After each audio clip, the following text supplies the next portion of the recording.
In the twilight of the 19th century, the world map was a tapestry of pink. The color represented the British Empire, the largest dominion in human history, an entity so vast that it was said the sun never set upon it. From the bustling wharves of Hong Kong to the diamond mines of South Africa, from the icy waste of the Canadian North to the sheep stations of Australia, Queen Victoria reigned supreme. Her navy, the Royal Navy, possessed a dominance over the world as oceans that had not been challenged since the days of Napoleon. London was not just a capital city, it was the beating heart of the global financial system, the clearinghouse of world trade and the arbiter of international law. To the British ruling class, the Victorian aristocracy, who managed this colossal enterprise from the leather armchairs of their clubs on Pall Mall, the world was orderly, it was hierarchical, and it was British. Across the Atlantic Ocean, however, a different kind of power was stirring. The United States of America was a nation that the European powers viewed with a complex mixture of condescension and unease. For most of the century, the Americans had been looked upon as distant cousins, uncultured, loud, and obsessed with their own internal expansion. They had spent decades slaughtering each other in a civil war, and then slaughtering the indigenous tribes of the West to secure their continent. But by 1895, the frontier was closed. The American project of internal conquest was complete, and the energy that had driven the pioneers across the prairies was now turning outward. The United States had quietly undergone a metamorphosis. While Britain was policing its far-flung colonies, America was building factories. Its steel output had surpassed Britain's. Its railway network dwarfed the rest of the world combined. Its population was exploding, fueled by waves of immigrants hungry for work. It was a sleeping giant, a coiled spring of industrial potential that had no outlet. The American economy was prone to violent booms and busts, and the Depression of 1893 had left the country angry, restless, and looking for a distraction. There was a rising spirit of jingoism, a feeling that America had grown up and deserved a seat at the table of great powers. These two tectonic plates, the descending trajectory of an overstretched British Empire and the ascending trajectory of an aggressive American republic, were destined to collide. And the collision point would not be a major strategic hub like the Suez Canal or the Straits of Gibraltar. It would be a steaming mosquito-infested patch of jungle on the shoulder of South America that appeared on most maps as a blank space. The dispute between Venezuela and Great Britain was one of those colonial headaches that had dragged on for so long that most diplomats had forgotten how it started. It dated back to the Napoleonic Wars, when Britain acquired the colony of British Guiana from the Dutch. The Dutch had never really defined the western border of their territory because nobody cared about the dense rainforests of the Orinoco Basin. It was a green hell of swamps and jaguars, impenetrable and economically worthless. But empires abhor a vacuum. In 1841, the British government sent a German naturalist and surveyor named Robert Schomburgk to map the colony. Schomburgk drew a line on a map that would become infamous. The Dutch-Schomburgk line pushed the British boundary far to the west, claiming the mouth of the Orinoco River, which was the commercial artery of Venezuela.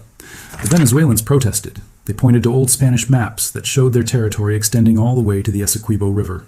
Britain ignored them. Venezuela was a weak, instability-prone republic racked by civil wars and coups. Britain was the master of the world. The dispute simmered for 50 years, a low-level diplomatic irritant. Then came the gold. In the late 19th century, prospectors discovered massive alluvial gold deposits in the Uruwari River region, right in the heart of the disputed territory. Suddenly, the worthless jungle was worth a fortune.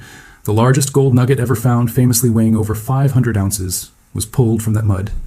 A gold rush began. British miners and settlers flooded into the zone.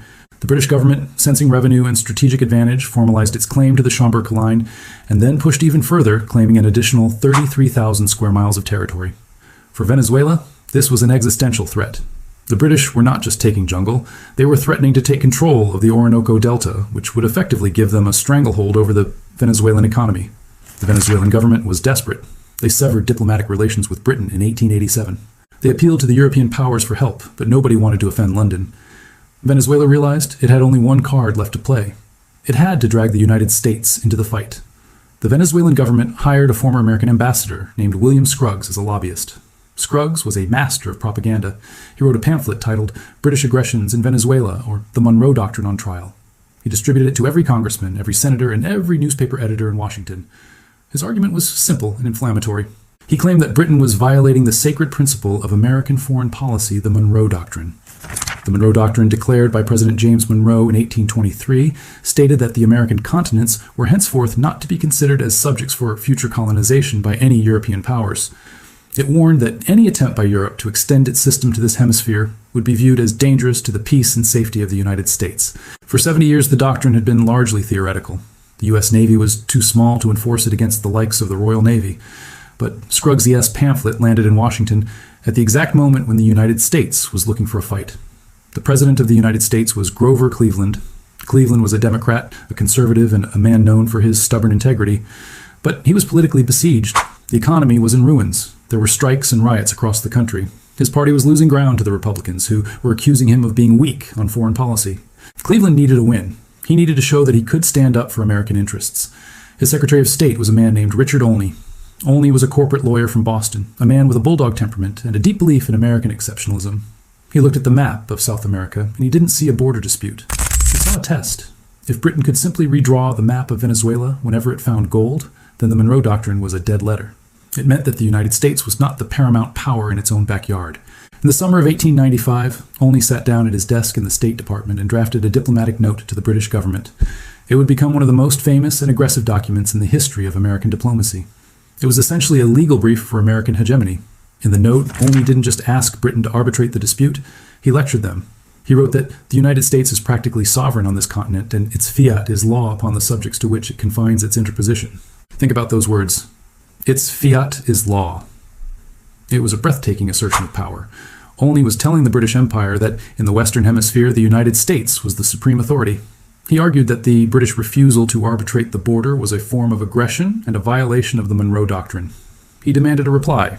The note was sent to London in July 1895. It landed on the desk of the British Prime Minister Lord Salisbury.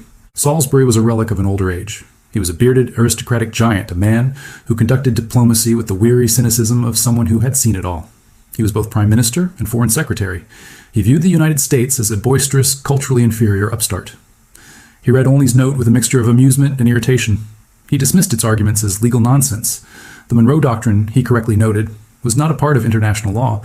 It was just a unilateral declaration by one American president. It had no standing in the courts of Europe. Salisbury made a fatal error. He decided to ignore the note. He let it sit on his desk. He went on vacation. He attended to other matters in Africa and the Near East. He assumed that the Americans were just blowing off steam for domestic political consumption. He didn't realize that in Washington the clock was ticking. 4 months passed. The silence from London was deafening. To Cleveland and Olney, this delay was a calculated insult. It was the British aristocracy looking down its nose at the American Republic. Finally, in late November, the British reply arrived. It was 2 separate notes. In them, Salisbury meticulously dismantled Olney's arguments. He lectured the Americans on history and law. He stated flatly that the Monroe Doctrine did not apply to a boundary dispute between a European colony and an American state. He refused arbitration. He refused to budge 1 inch on the Schomburg line. The tone was polite, but the message was absolute. Mind your own business. When President Cleveland read Salisbury's reply, he was furious. He felt personally disrespected. The British had not just said no, they had treated the United States like a child that needed to be schooled. Cleveland decided to escalate. He decided to take the issue out of the quiet corridors of diplomacy and throw it into the public arena. He decided to threaten war. On December 17th, 1895, Grover Cleveland sent a special message to the United States Congress. The text of the message hit Washington like a bombshell. In the speech, Cleveland asked Congress to appropriate funds to create an American commission to investigate the border dispute. That sounded reasonable enough, but then came the kicker. Cleveland declared that once this American commission had determined where the true border lay, it would be the duty of the United States to resist by every means in its power as a willful aggression upon its rights. And interests the appropriation by Great Britain of any lands or the exercise of governmental jurisdiction over any territory which we have determined of right belongs to Venezuela. Resist by every means in its power. In diplomatic language, that means war. The President of the United States had just drawn a line in the sand. He was saying that the U.S. would decide the border unilaterally and then fight the British Empire if they crossed it. The reaction in the United States was instantaneous and explosive. It was as if a match had been thrown into a powder keg. The chamber of Congress erupted in cheers. Republicans and Democrats, who had been fighting bitterly over domestic issues, united overnight against the old enemy. The press went wild. Headlines screamed, "War with England," and "The lion twists the eagle's tail." The Civil War generation, which still remembered British sympathy for the Confederacy, felt a surge of vengeful patriotism. The Irish-American community, which was a powerful political bloc, was ecstatic at the prospect of fighting the British. In New York and Boston and Chicago, crowds gathered to sing patriotic songs. The militia regiments began to drill. It was a moment of national psychosis. A war fever swept the land, fueled by decades of pent-up industrial energy and national pride. The Americans were eager to prove that they were no longer a second-rate power. They were ready to take on the mistress of the seas. In London, the news of Cleveland's message arrived with the morning papers on December 18th. The British public was bewildered. They had been paying almost no attention to the Venezuela issue. They regarded it as a minor border squabble in a jungle they couldn't find on a map. Suddenly, they opened their newspapers to find that the President of the United States was threatening to invade Canada and sink the Royal Navy. The initial reaction in Britain was one of shock and disbelief. They thought it must be a joke or a political stunt. They couldn't understand why their cousins across the Atlantic were so angry. But as the reports from the British ambassador in Washington began to arrive, the gravity of the situation sank in. This was not a stunt. The Americans were deadly serious. Lord Salisbury met with his cabinet. The mood was grim. They looked at the strategic board, and for the first time, they realized they were in a trap of their own making. They had underestimated the Americans. They had assumed that British naval power was so overwhelming that no one would dare challenge it. But as the Admiralty began to run the numbers, the reality of a war with the United States began to look terrifying.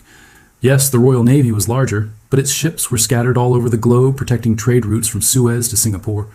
To fight the Americans, they would have to concentrate the fleet in the Atlantic. This would leave the empire naked in Asia and the Mediterranean. And the Americans had advantages that no other enemy possessed. They were uninvadable. The British Army was tiny compared to the potential manpower of the United States. Canada, the crown jewel of the British Empire in North America, was essentially a hostage. It had a thousands-mile-long border with the U.S. that was impossible to defend. If war broke out, American troops would march into Montreal and Toronto within weeks, and there was nothing Britain could do to stop them. Furthermore, the Americans had an industrial capacity that was terrifying. They could build ironclads and destroyers faster than British shipyards. A war with America would not be a quick colonial skirmish. It would be a grinding total war against a continent-sized nation with limitless resources. But the most immediate threat wasn't military, it was financial. On Wall Street, the threat of war caused a panic. On what became known as Black Friday, the stock market crashed. British investors who held billions of dollars in American railway stocks and bonds rushed to sell. The liquidity of the London market dried up. The City of London, the financial heart of the empire, sent a clear message to the government. A war with our biggest trading partner will bankrupt us. The British elite found themselves staring into the abyss. They were isolated. In Europe, the German Kaiser was growing increasingly belligerent. In Africa, the Boers were arming themselves. In the Far East, Russia and Japan were rising. Britain had no allies. It had prided itself on a policy of splendid isolation. Now that isolation looked dangerous. Lord Salisbury, the man who had dismissed the Monroe Doctrine with a wave of his hand, was now faced with the most difficult decision of his life. He could stand his ground fight for the honor of the empire and plunge the world into a cataclysmic war over a patch of mosquitoes and gold dust. Or he could swallow his pride, admit that the world had changed, and bow to the demands of the American upstarts. As Christmas 1895 approached, the world held its breath. The newspapers were filled with talk of ironclads and invasion routes. The telegraph cables between London and Washington hummed with coded messages. The British Lion was crouching. The American Eagle was screaming. And for the first time in 100 years, it wasn't clear who would blink first. In the first weeks of 1896, the world stood on a knife edge. The United States and Great Britain were locked in a standoff that seemed destined for war. The American public was baying for blood fueled by a nationalistic frenzy that saw the British Empire not as a cousin, but as a bully. The British government, led by Lord Salisbury, was cornered, trapped between its imperial pride and the terrifying reality of fighting a total war against an industrial giant across 3,000 miles of ocean. But history often turns on coincidences. Just as the tension over Venezuela reached its boiling point, a completely unrelated event on the other side of the world provided the distraction that saved the peace. On January 2nd, 1896, news reached London of a disaster in South Africa. A British colonial administrator named Leander Starr Jameson had led a botched illegal raid into the independent Boer Republic of the Transvaal. The Jameson raid was a fiasco. The British raiders were captured and humiliated. This was embarrassing enough. But what happened next changed the geopolitical calculus in London instantly. The German Kaiser Wilhelm II sent a telegram to the Boer President Paul Kruger, congratulating him on repelling the British invaders without appealing to the help of friendly powers. The Kruger telegram was a bombshell. It was a direct diplomatic insult to Great Britain. It implied that Germany was willing to support the Boers militarily against the British Empire. The British public, which had been focused on the American threat, suddenly spun around in fury. The anger toward Washington evaporated and was replaced by a burning hatred for Berlin. For Lord Salisbury, this was a gift from the gods. The German threat in Europe and Africa was real and dangerous. The American threat in Venezuela was, by comparison, a manageable legal dispute. The Kaiser had inadvertently clarified Britain's strategic priorities. Britain could not afford to be enemies with Germany and America at the same time. Splendid isolation was no longer splendid. It was suicidal. Salisbury seized the opportunity to de-escalate the crisis with the United States. He used the German threat as a cover to back down without looking weak. He signaled to Washington that Britain was willing to talk. The negotiations were delicate, but the British direction of travel was clear: surrender. In February 1896, the British government agreed to the primary American demand. They would submit the Venezuela border dispute to a neutral arbitration tribunal. This was the blink. After months of saying, Her Majesty's government will never submit, they submitted. They accepted the American Commission. They accepted the premise that the United States had the right to intervene. To save face, the British diplomats insisted on a few technical conditions. They argued that any British settlers who had lived in the disputed territory for 50 years should be allowed to stay, regardless of where the line was drawn. The Americans, eager to declare victory without a war, agreed. It was a fig leaf to cover the British retreat, but everyone knew what had happened. The Monroe Doctrine had been enforced at gunpoint. The arbitration panel that met in Paris in 1899 was a strange spectacle. It was the closing act of the crisis, but the drama had already drained away. The panel consisted of 2 British judges, 2 American judges, acting as the lawyers for Venezuela because the British refused to sit with Venezuelans, and a neutral Russian diplomat. When the final decision was handed down, the irony was rich. The tribunal awarded Britain nearly 90% of the disputed territory. The Schomberg Line was largely upheld. The gold mines of the Urari stayed in British hands. Britain got the land, but the United States got the hemisphere. The specific location of the border didn't matter. What mattered was the precedent. Britain had acknowledged that it could no longer act unilaterally in the Americas. It had acknowledged that Washington was the Supreme Court of the Western Hemisphere. This marked the beginning of a profound shift in British grand strategy known to historians as the Great Rapprochement. The British ruling class, deeply shaken by the crisis, engaged in a ruthless assessment of their global position. They looked at the rising power of Germany in Europe, the expansion of Russia in Asia, and the industrial explosion of the United States. They realized that the Victorian eras of effortless dominance was over. They had to prioritize. They decided that the United States was the one power they could not defeat, and therefore must befriend. If you can't beat them, join them. This wasn't a sentimental decision based on shared language or culture. It was cold, hard realpolitik. The British realized that American industrial strength was becoming the fulcrum of the world economy. They realized that securing the friendship of the United States was the best insurance policy for the survival of the British Empire elsewhere. So began a systematic campaign of appeasement. Over the next decade, Britain quietly liquidated its strategic assets in the Western Hemisphere, handing them over to the United States one by one. The first sacrifice was the Panama Canal. For 50 years, Britain and the U.S. had been bound by the Clayton-Bulwer Treaty, which stated that any canal across Central America must be a joint British-American project. It prevented either nation from gaining a monopoly on the trade route. In 1901, the United States demanded a new deal. They wanted to build the canal themselves. They wanted to own it. They wanted to fortify it. In the past, Britain would have refused. Controlling the choke points of global trade was the very definition of British power. But now, the British just folded. They signed the Hay-Pauncefote Treaty, which gave the United States the exclusive right to build and control the Panama Canal. Britain asked for nothing in return. No territorial concessions, no cash. They simply gave away the most strategic waterway of the 20th century. It was a peace offering. It was an admission that the Caribbean was now an American lake. Then came the military withdrawal. For 2 centuries, the Royal Navy, North America, and West Indies Squadron had been the symbol of British power in the Americas. Based in Bermuda, Halifax, and Jamaica, these ships had patrolled the coast, enforcing British will. In the early years of the 20th century, the first Sea Lord Admiral Jackie Fisher made a radical decision. He recalled the squadron. He scrapped the old gunboats and brought the battleships back to home waters to face the German threat in the North Sea. The British bases in the Caribbean were hollowed out. The garrisons were reduced. Britain essentially demilitarized its frontier with the United States. They made a calculated bet that they didn't need to defend Canada or Jamaica from the Americans anymore because the Americans were now the de facto police force of the region. This withdrawal created a power vacuum that the United States filled immediately. In 1898, just 3 years after the Venezuela crisis, the United States launched the Spanish-American War. They kicked Spain out of Cuba and seized Puerto Rico. It was a blatant act of imperial expansion. And what did Britain do? Did they protest? Did they try to stop the Americans from seizing colonies? No. In fact, Britain was the only European power that supported the United States. While France and Germany sympathized with Spain, Britain encouraged the Americans. The British press cheered the U.S. victory. British diplomats kept the other European powers from intervening. It was the dawn of a new partnership. Britain was outsourcing the security of the West to Washington. This new dynamic was tested again in 1902 during the Venezuela debt crisis. Yes, Venezuela was in trouble again. The Venezuelan dictator Cipriano Castro refused to pay his debts to European bankers. Britain, Germany, and Italy sent their navies to blockade the Venezuelan coast. They shelled a few forts and seized some gunboats to force payment. President Theodore Roosevelt watched this with deep suspicion. He didn't mind the Europeans collecting debts, but he worried that Germany might use the debt as an excuse to seize territory in South America. Roosevelt issued a warning. He formulated the Roosevelt corollary to the Monroe Doctrine. He stated that the United States would act as an international police power in the Western Hemisphere. If a Latin American country misbehaved, the U.S. would intervene to fix it so that the Europeans wouldn't have to. He quietly warned the Germans to back off. And he warned the British too. The British reaction was telling. Instead of arguing, they immediately pulled their ships back. They deferred to Roosevelt. The British Prime Minister Arthur Balfour publicly stated that Britain would be happy to see the United States take on the role of policeman. "We should welcome any increase of the influence of the United States of America in the Western Hemisphere," he said. It was a complete reversal of the 1895 position. In 7 years, Britain had gone from threatening war over a borderline to inviting the Americans to run the continent.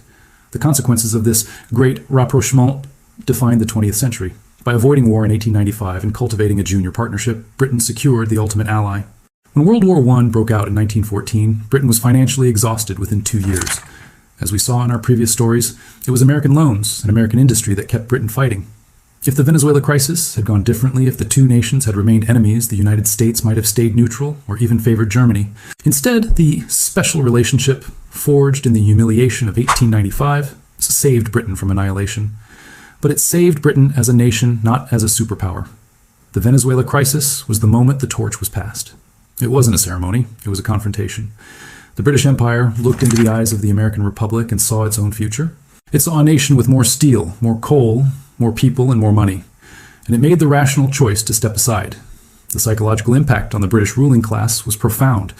They began to view themselves less as the masters of the world and more as the Greeks to the American Romans, the wiser older culture guiding the brash new power. It was a comforting myth that helped them accept their decline. For Venezuela, the result was a mixed blessing. They had been saved from British expansion, but they had fallen under American hegemony. The U.S. would dominate their politics and their oil industry for the next century. They learned that the Monroe Doctrine was not designed to protect Latin America from imperialism. It was designed to ensure that the only imperialism allowed was American. Today, if you visit the border region between Guyana and Venezuela, it is still a wild and beautiful place. The jungle has reclaimed the old mining camps. But the invisible line drawn through those trees represents the fault line of history. It is the place where the 19th century ended and the 20th century began. It is the place where the British lion turned tail. It is the place where the United States learned that it could give orders to the world and the world would obey. The 1895 crisis is the forgotten prequel to the modern world. It proves that the most significant wars are often the ones that are never fought. Britain lost the Western Hemisphere without firing a shot, but in doing so it gained the lifeline that allowed it to survive the storms to come. It was a humiliating climb down, but it was also perhaps the smartest diplomatic move in the history of the British Empire. They lost a continent, but they kept their existence. And in the ruthless game of empires, survival is the only victory that counts. I'm John, and this is the Cinematic History Tales channel. Subscribe now to stay ahead of the curve, because when the history books are written, you'll want to be among the few who saw it coming.